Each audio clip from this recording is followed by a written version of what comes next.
So how's it been, sir? Oh, we bless the name of the Lord for what this season is about to unleash. It's a very beautiful season. Now, it's like transitioning. You know, tomorrow now, some churches will be opened. And there's a kind of an excitement in the air. So churches have been closed for 5 months. And there's excitement for people to do something differently. I feel personally that the lockdown or inability of quite a number of people to go to church, to express themselves, to sing, to praise, it's going to escalate a lot of cases of depression. Yeah, a lot of cases of depression. And a lot of people with emotional sicknesses. So I feel that when they start going out, expressing themselves, fellowship with other people, interacting with other people, we will start seeing more people being healed of emotional sicknesses. And for me, I'm kind of excited. Now, I normally say this, sir, that you can't even serve God well if you are not happy. You can't even tell people about Jesus Christ if you are not happy. There's a powerful scripture in Isaiah that says that with joy you will draw water from the wells of salvation. What that template is that once you are happy, you are in a good emotional state. Even if you don't tell people about Jesus, they will come and ask you, what is the secret of your joy? So for me as a person, this is how I've survived the last 5 months. How? I made sure nothing steals my joy.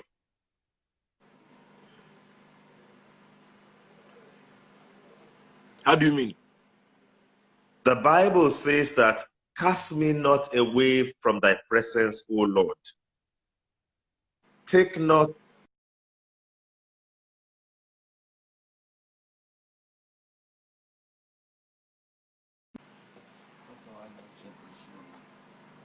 You know, if you are truly born again child of God, you must radiate joy. Infectious joy. So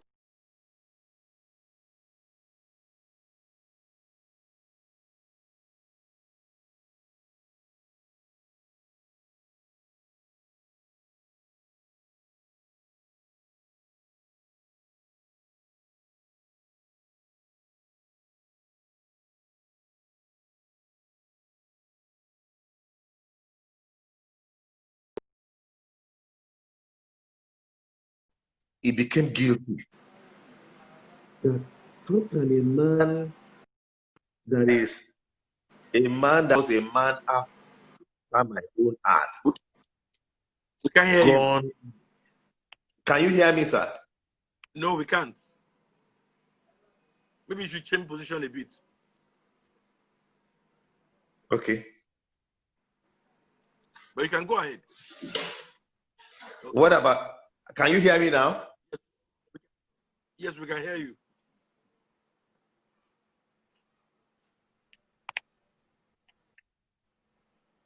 Can you hear me now, sir?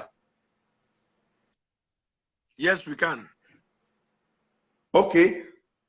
So I don't know where I stopped, but let me pick it up from the joy of salvation.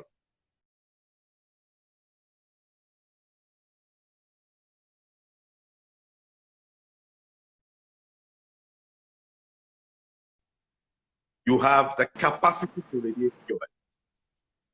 And that is what David lost. Once you are losing the capacity to radiate joy, if you look around you very well, there are sin and transgressions. So when David took another person's wife and slept with that person and killed the husband, he wasn't happy. That was when he was crying to God in that psalm, that cast me not away from thy presence, O God. Take not your Holy Spirit away from me. Restore unto me the joy of my salvation. So for me, how I have been able to cope the last 5 months is that I make sure nothing makes me to lose my joy, the joy of my salvation. Now, there's a popular saying that it doesn't matter what happens to you. What matters is your attitude towards what has happened to you. So attitude is everything in life. Attitude. The way you react to what has happened to you is what matters the most in life. Even the coronavirus, the way you react to it, you find out that a lot of people are afraid. A lot of people are afraid. And Satan operates the highest where there's fear, anxiety, confusion. But when Satan is looking around and he finds faith, he finds confidence, he finds a prayerful life, he will not feel comfortable to operate in his full capacity.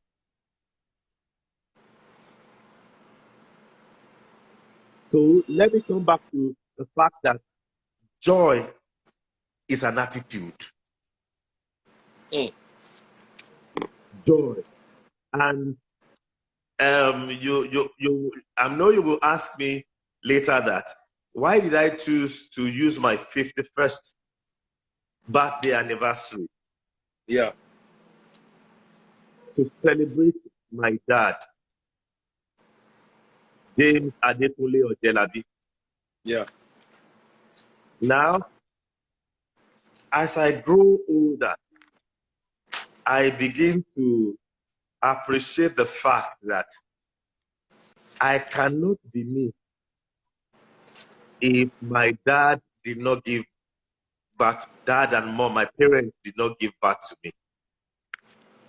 In other words, there won't be any Pastor DOTUN OJELABI if there's no Chief Adekunle OJELABI and Chief Mrs. Modupe OJELABI.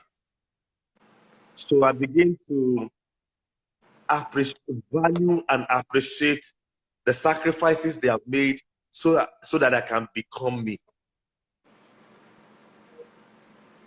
And what a lot of people tell me, let me give you an example. I'll give you a particular person that a particular case. It's that really makes me happy. Is one of my dad's students in the Ibadan Grammar School in 1968. Last year, when we launched the James Adekunle OJELABI Foundation to promote our father's legacy, to advocate for the return of history into the curriculum in Nigeria, particularly secondary school educational system, and to promote general education and building capacity for young people. When we launched the foundation, I approached one of my dad's students that I really revered, and that is in the person of Otumba Solomon Oladuni. Otumba Solomon Oladuni was the vice chairman of Mobile Oil Producing. So I approached him in his house in Ikoyi, and I told him about what we intend to do. And he said I should come to his house. So I drove to his house and I sat with him. And I went with one of my pastors. As we sat down, the first thing he said was that, "Dotun, this is how your dad smiles."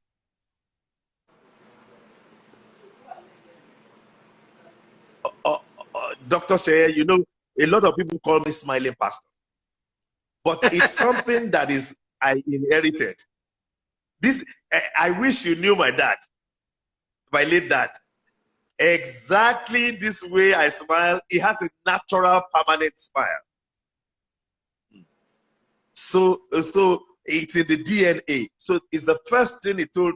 So he started recounting how bubbling my dad is, how joyous my dad is, how kind he has been as a man. So he told us my late dad taught him history in HSC. My late dad taught him history in HSC in 1968 in the Ibadan Grammar School. He said that not only that, my late dad also took interest in him, and one day he gave him some monetary gift. Maybe I can't remember whether it's 50 shillings. And he said that 50 shillings in 1968 could take him to Lagos, back to Lagos, back to Lagos like 3 times. So he wasn't only a joyous man, he was also a philanthropist. He was a philanthropic thing. He was a kind person and he was a giver. So he had beautiful things to say about my dad. Not just being a teacher, but someone that will go out of his way to make other people happy. So I feel that I have enjoyed, and other people have enjoyed, a very rich legacy. And that is why I feel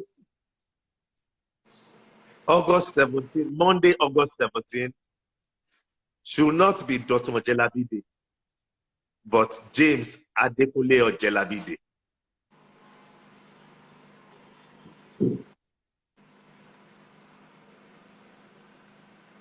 Glory be to God. That's just one out of so many people that have something good to say about my late dad. So it's a joy aspect of it. Is also James Adekunle OJELABI is also is an intellectual. He had the first class. He had the first class in history and political science from Carleton University in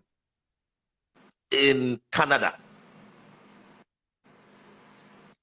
He was on scholarship by the Nigerian government to Carleton University in Canada. So he got his degree in 1964. Very studious, very hardworking person. And how do I say it? My late dad is the first Jesus that I saw. Yeah, he's the first Jesus Christ that I saw growing up. I saw a kind man. I saw someone that doesn't want others to be in pain. I saw a role model.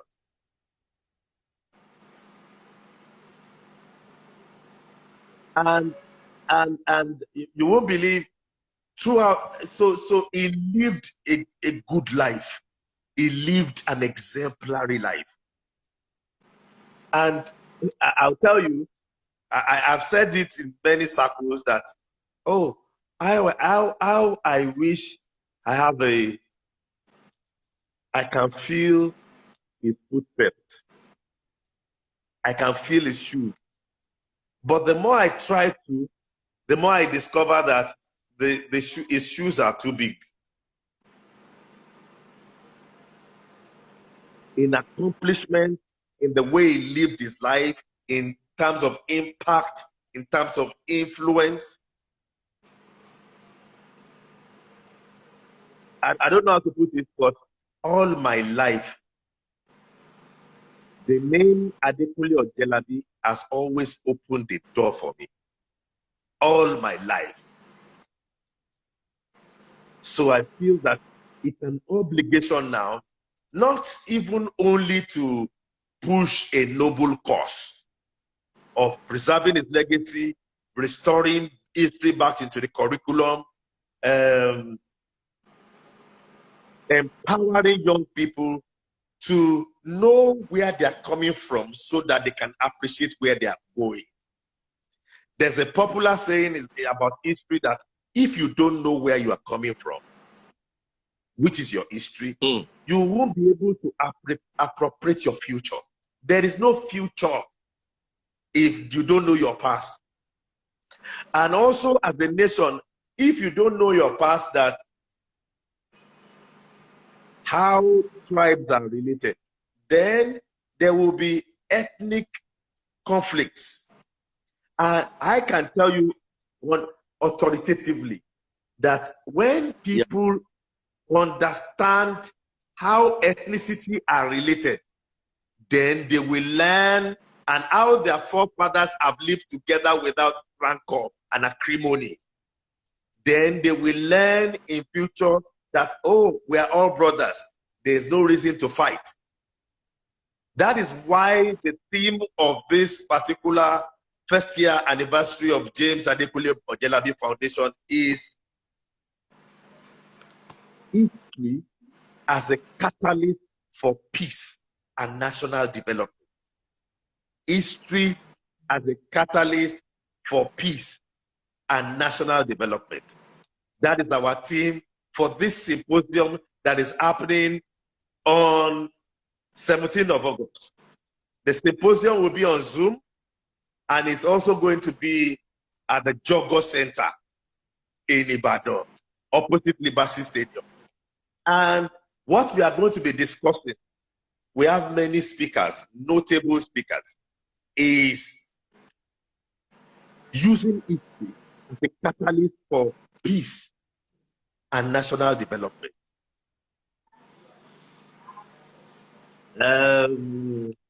What will I say? I can tell you certain things for free. I know that you know Zainab Badawi.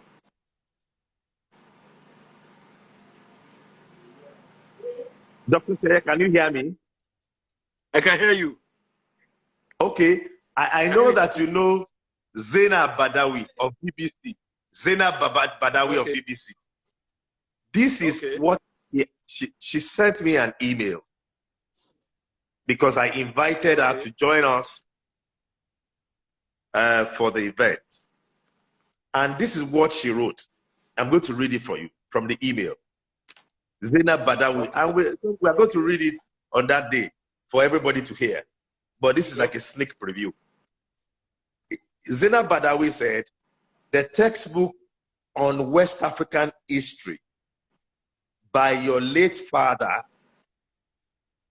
Adekunle Ojelabi, is the kind of book that we need. It's the kind of book that we need. Africa's history, written and told by the people of the continent themselves. Do you understand that? I do. It is other people, it is the other people that are telling us about African history. But thank God for the life of my dad. Is one of the Africans that have told the African story brilliantly.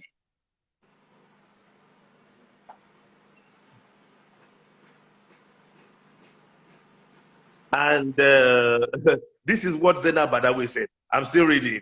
He said, Africa's history written and told by the people of the continent themselves.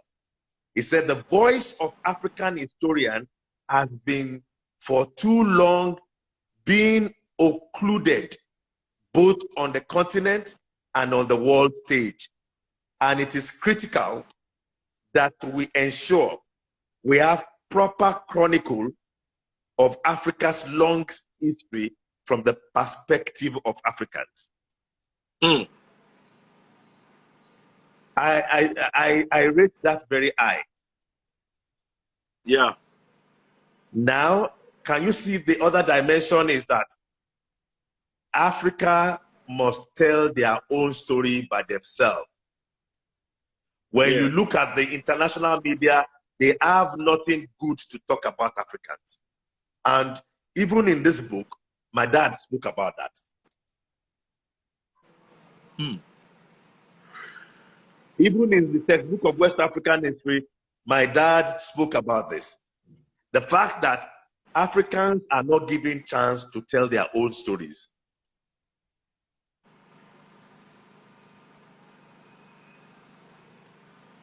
So it is selective rendition of African story by strangers.